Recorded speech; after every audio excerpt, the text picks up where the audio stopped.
오늘은 시편 37편 23절과 24절 말씀을 중심으로 메시지를 나누도록 하겠습니다. 여러분이 살아가고 있는 삶의 현장이 사막과 같다면 어떻게 그 삶의 현장을 무사히 지나서 여러분이 목적하는 곳까지 가실 수 있겠습니까? 사막을 건너는 6가지 방법이라는 책에 보면 실제로 사막을 건넌 경험을 토대로 사막과 같은 인생을 어떻게 살아가야 하는가를 들려줍니다.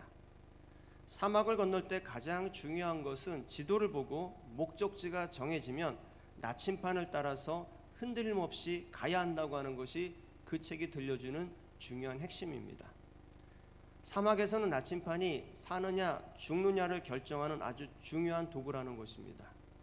왜냐하면 사막에 들어서기 전에는 내가 처음 정한 길만 잘 따라가면 되겠지라고 하는 생각을 하게 된다는 것입니다. 그런데 막상 사막에 들어서면 사막은 마치 살아 움직이는 생물처럼 수시로 변한다는 것입니다.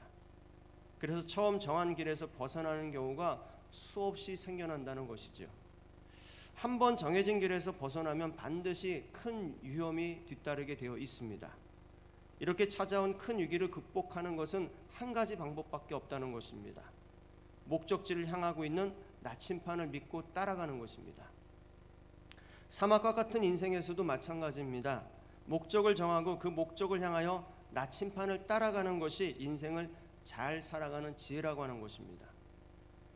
여러분, 세상에 속한 사람들은 대부분 자기 자신의 만족과 유익을 위한 삶의 목적지를 두고 나름대로의 나침판을 가지고 살아가고 있는 중입니다.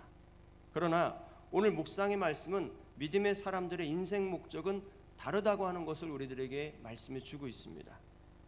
말씀을 좀 풀어서 이해하면 하나님에 의하여 정해진 목적이라면 하나님은 그 목적을 향해 가는 걸음을 기뻐하신다고 말씀해 주고 있습니다.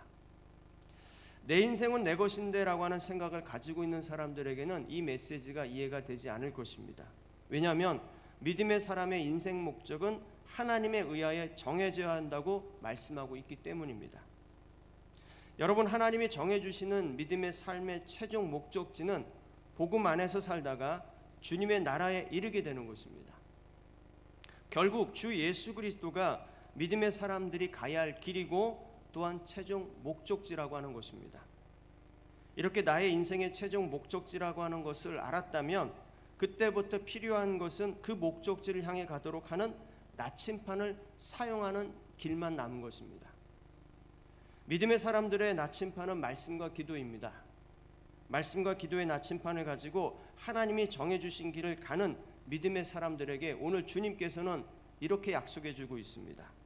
오늘 말씀을 보시면 하나님은 목적지에 이를 때까지 절망 가운데 빠지지 않도록 손을 잡아 주신다고 약속하고 계십니다.